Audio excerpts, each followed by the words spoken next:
menjelaskan lebih terperinci ya, tapi saya hanya mendapatkan informasi insya Allah Nikita besok diperiksa sebagai pelapor sekaligus ibu dari korban Laura. Jadi ingat, besok Nikita dipanggil itu sebagai pelapor dan sekaligus sebagai ibu dari korban yang bernama Laura. Ini dipanggil karena tahapan naik sidik. Tahapannya sudah naik sidik, yang dulu sudah diperiksa tapi dia dimintai klarifikasi atau bahasanya itu permintaan keterangan atau interogasi, atau biasanya lebih dikenal itu permintaan keterangan ya, BAK ya, BAK atau BAI biasanya, berita acara interogasi atau berita acara, biasanya BAI, berita acara interogasi. Nah, setelah ini naik penyidikan, semua yang dipanggil, yang diperiksa pada tahap penyelidikan, semuanya akan dipanggil dan diperiksa kembali, dan itu sifatnya berita acara pemeriksaan. Nah, kalau berita acara pemeriksaan, mereka dipanggil sebagai saksi.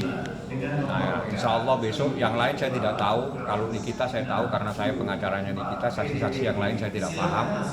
Itu menjadi haknya dari penyidik. Sekarang kan penyidikan. Berarti yang menjadi yang menangani namanya penyidik. Haknya penyidik untuk memanggil saya tidak tahu.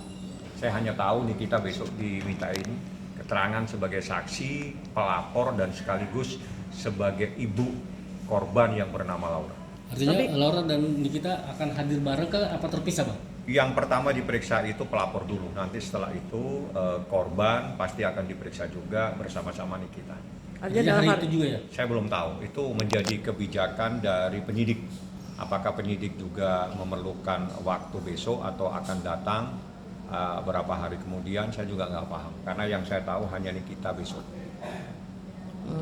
Oke, sampai sejauh ini ada berapa saksi sih, Bang? Kalau saksi saya nggak bisa secara terperinci atau secara pasti, yang jelas lebih dari 8.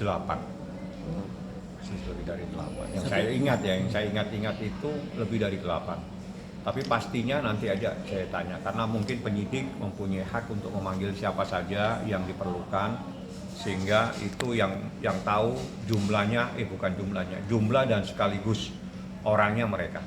Artinya kesiapan dari Niki maupun Laura sendiri untuk hadir besok? Kalau Niki siap, Laura kan anak di bawah umur, prosesnya beda. Prosesnya dia harus didampingi oleh Nikita.